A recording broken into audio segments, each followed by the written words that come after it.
کہ بس رحمت ہی رحمتیں ہوں، رحمت ہی رحمتیں ہوں، برستی رہیں، اور جو مجھے یاد کرتا ہے اس مہینے میں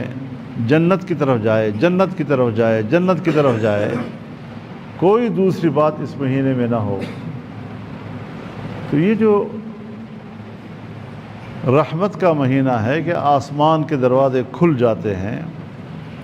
یعنی رحمت کے دروازے کھل جاتے ہیں۔ الحمد للہ رب العالمین، والصلاة والسلام على أشرف الأنبياء والمرسلين وعلى آله وصحبه ومن تبعهم بإحسان إلى يوم الدين، أما بعد، فأعوذ بالله من الشيطان الرجيم، بسم الله الرحمن الرحيم، شهر رمضان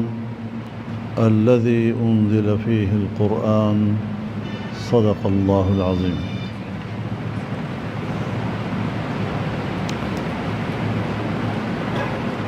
حضرات گرامی،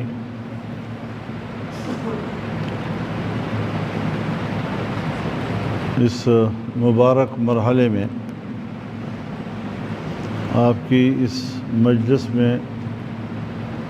شرکت کو اپنے لیے سعادت سمجھتا ہوں۔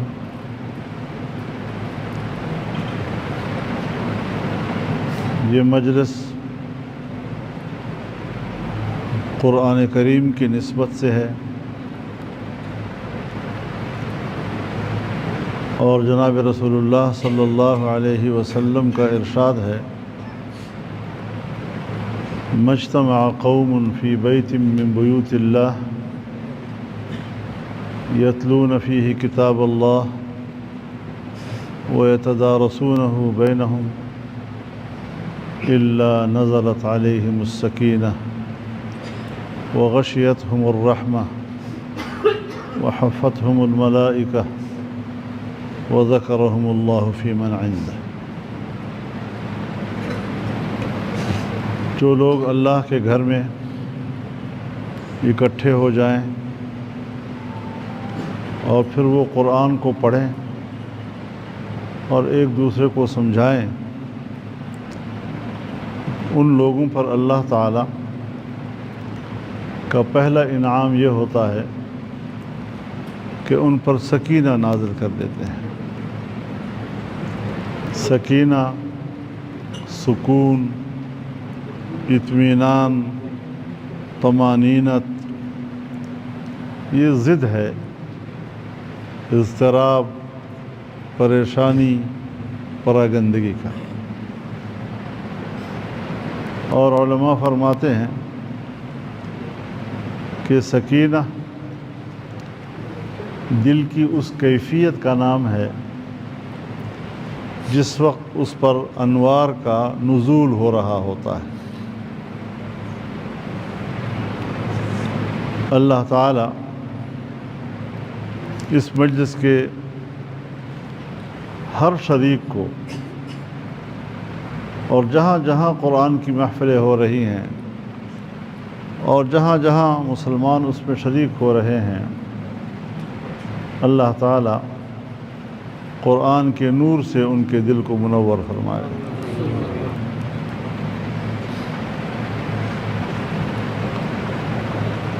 دوسرا انعام اللہ تعالیٰ ان لوگوں پر یہ کرتا ہے کہ اللہ کی رحمت ان لوگوں کو ڈھانپ لیتی ہے۔ اس مجلس میں شریک تمام لوگوں کو اللہ کی رحمت ڈھانپ لیتی ہے۔ یہ دوسرا نقد انعام ہے۔ اور تیسرا نقد انعام کہ اللہ کے رحمت کے فرشتے اس مجلس کو گھیر لیتے ہیں، اس منظر کو دیکھتے ہیں۔ بعض روایات میں آتا ہے کہ آسمانوں تک تہ بتہ فرشتے اس منظر کو دیکھتے ہیں، اور پھر اس احساس کا بھی اظہار کرتے ہیں کہ اچھا یہ وہ انسان ہے جس کے تخلیق پر ہم نے اعتراض کیا تھا، اور وہ اللہ کے گھر میں بیٹھ کر اللہ کا قرآن پڑھ رہے ہیں، سن رہے ہیں، سمجھا رہے ہیں، اور پھر چوتھا انعام جو اللہ کی طرف سے ان لوگوں کے اوپر ہے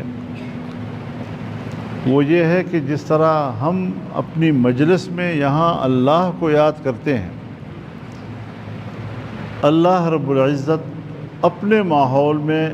ان لوگوں کو یاد کر رہا ہوتا ہے۔ اب آپ خود اندازہ لگائیں کہ اگر ہم جیسے غریب مسکین لوگ بادشاہوں کے کسی محفل میں مجلس میں خیر سے یاد کیے جائیں تو ہر آدمی اس کو اپنے لیے اعزاز سمجھتا ہے۔ بادشاہوں کی مجلس میں ہمارا تذکرہ ہو رہا تھا اور اچھا تذکرہ ہو رہا تھا، تو اب جو سب کا شہنشاہ ہے اللہ رب العزت کی مجلس میں جن کا تذکرہ ہو رہا ہو، اللہ جن کو یاد کر رہا ہو، اس سے بڑھ کر ایک مسلمان کے لیے کیا اعزاز ہو سکتا ہے؟ تو رب العزت ہماری اس مجلس کو بھی رسول اللہ صلی اللہ علیہ وسلم کے اس ارشاد کا مصداق بنا ہے۔ بہرحال آپ حضرات اور پوری امت ان دنوں میں اپنے علماء سے، اپنے اساتذہ سے رمضان المبارک کے فضائل سنتے رہتے ہیں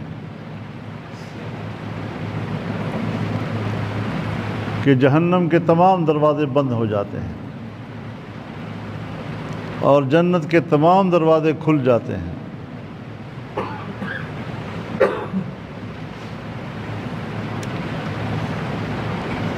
کیا مطلب ہے اس کا؟ ہمارے اور آپ کے ماحول میں جب کسی گھر میں شادی ہو رہی ہو یا کسی کا بچہ امتحان میں ڈگری حاصل کر کے گھر میں آتا ہے اور پھر اس کے ماحول میں جو خوشیاں ہوتی ہیں، تو اس دور میں اگر محلے میں کوئی ناچاقی والی بات بھی ہو جاتی ہے تو گھر کے بڑے کہتے ہیں یہ خوشی گزرنے دو پھر دیکھیں گے، یعنی اپنی گھر کی خوشیوں میں اس قسم کی ابتلا، مصیبت، مشکل کو داخل نہیں ہونے دیتے۔ تو اللہ رب العزت بھی اس مہینے کے رحمتوں میں کسی مشکل کو، کسی عذاب کو داخل نہیں ہونے دیتا۔ اس کا منشا یہی ہوتا ہے کہ بس رحمت ہی رحمتیں ہوں، رحمت ہی رحمتیں ہوں، برستی رہیں، اور جو مجھے یاد کرتا ہے اس مہینے میں جنت کی طرف جائے، جنت کی طرف جائے، جنت کی طرف جائے، کوئی دوسری بات اس مہینے میں نہ ہو۔ تو یہ جو رحمت کا مہینہ ہے کہ آسمان کے دروازے کھل جاتے ہیں، یعنی رحمت کے دروازے کھل جاتے ہیں، پھر کہتے ہیں کہ شیطان باندھ لیے جاتے ہیں، قید کر لیے جاتے ہیں۔ اب جب شیطان قید ہو گیا تو پھر رمضان میں انسان گناہ کیوں کرتا ہے، گناہ کی طرف رغبت کیوں ہو جاتی ہے؟ اس لیے کہ انسان کے اپنے اندر بھی ایک نفس امارہ ہے،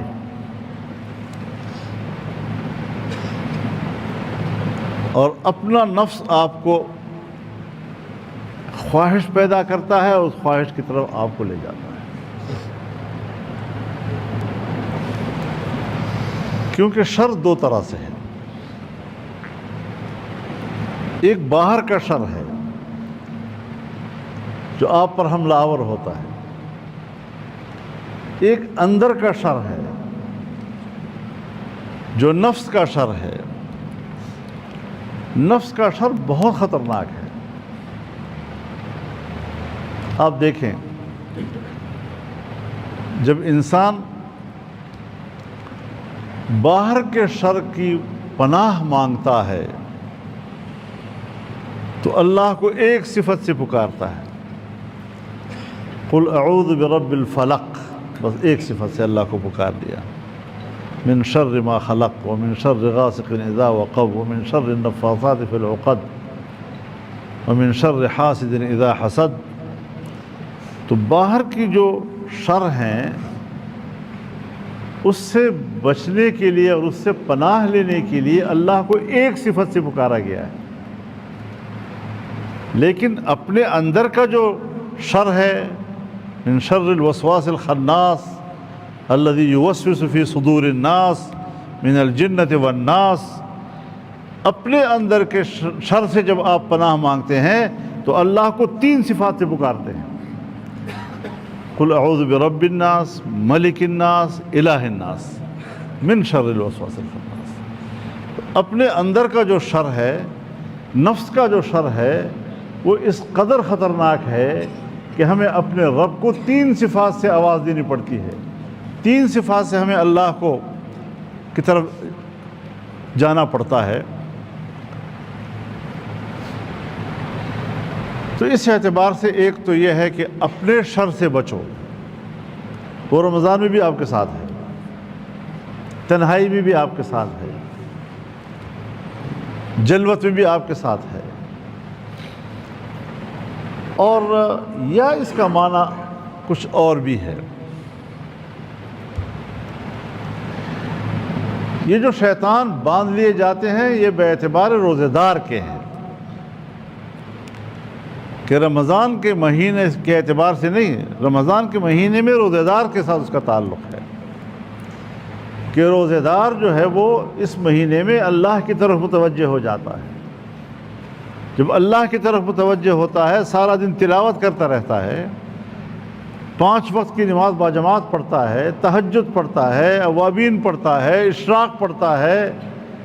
یہ ساری دن وہ اللہ کی طرف متوجہ رہتا ہے، ذکر اذکار کرتا رہتا ہے، تو ان چیزوں سے اس نے اپنے ارد گرد ایسا حصار باندھ لیا، ایسا قلعہ باندھ لیا کہ شیطان قید ہے، وہ آپ تک پہنچ نہیں سکتا۔ تو یہ بے اعتبار روزے دار کے ہیں۔ اسی طرح جس حدیث میں آتا ہے کہ پہلا حصہ وہ رحمت ہے اور دوسرا حصہ مغفرت ہے اور تیسرا حصہ جہنم سے آزادی ہے، اب ظاہر ہے کہ رمضان کا تو پورا مہینہ رحمت ہے، رمضان کا تو پورا مہینہ مغفرت ہے، رمضان کا تو پورا مہینہ جہنم سے خلاصی ہے، تو یہ جو تقسیم ہوئی ہے یہ بھی بے اعتبار روزے دار کے ہے، کہ اس مہینے میں جب مسلمان داخل ہوتا ہے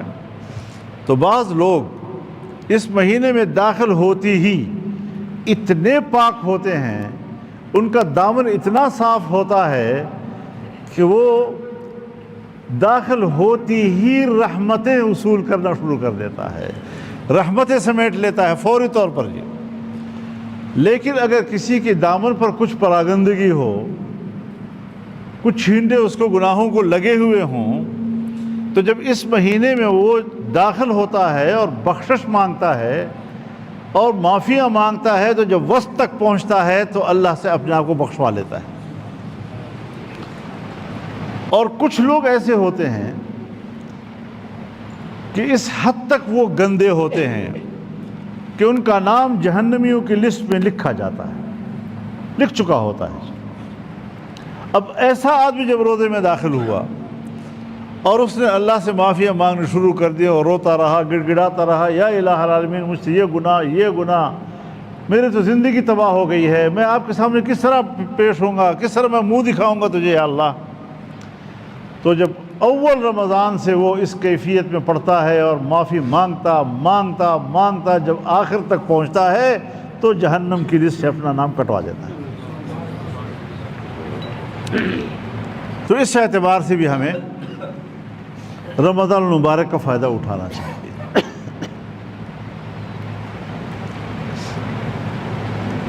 بہرحال ایک ہے علم، عام علم، اس علم کو حاصل کرنے کے لیے اللہ نے انسان کو عقل عطا کی، اس میں جدید تحقیق ہے، نئے ایجادات ہیں، انکشافات ہیں، ٹیکنالوجی ہے، سائنسی ترقی ہے، فزکس ہے، کیمسٹری ہے، اور یہ انسان کو تحقیق کے راستے دیتا ہے، کہاں کہاں انسان پہنچ جاتا ہے۔ لیکن اس علم کا تعلق مسلمان سے نہیں ہے، اس علم کا تعلق اگر مسلمان سے ہے بھی تو بواسطہ انسان کے ہے۔ تو یہ علم اللہ نے حضرت آدم کو دیا، وَعَلَّمَ آدَمَ الْأَسْمَاءَ كُلَّهَا، اور جو علم اللہ نے حضرت آدم کو دیا تو اس کا معنی یہ ہوا کہ اولاد آدم میں سب چیزوں کا علم حاصل کرنے کا استعداد ہوگا۔ چنانچہ کافر بھی علم حاصل کرتا ہے، وہ بھی بہت بڑا سائنسدان بن جاتا ہے، بہت بڑا ڈاکٹر بن جاتا ہے، بہت بڑا انجینئر بن جاتا ہے۔ لیکن